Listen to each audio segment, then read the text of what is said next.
আসসালামু আলাইকুম। সবাইকে স্বাগত জানাচ্ছি Eid special chicken biryani recipe দেখার জন্য। আজকের বিরিয়ানিটি রান্না করব প্যাকেট মশলা দিয়ে, আর খুবই অল্প সময়ের মধ্যেই এই বিরিয়ানিটি রান্না করতে পারবেন। ঈদের দিনের সকাল বা দুপুরের জন্য একটি পারফেক্ট রেসিপি। তাহলে চলুন শুরু করি।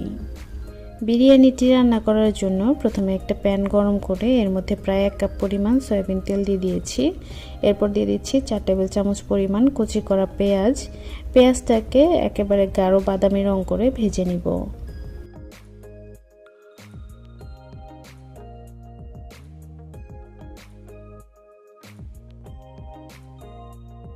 পেঁয়াজটা ভাজা হয়ে গিয়েছে, এর মধ্যে রসুন বাটা দিয়ে দিচ্ছি 2 টেবিল চামচ, আদা বাটা 2 টেবিল চামচ, চিলি সস দিয়ে দিচ্ছি 1 টেবিল চামচ, আর টমেটো সস দিয়ে দিচ্ছি 1 টেবিল চামচ।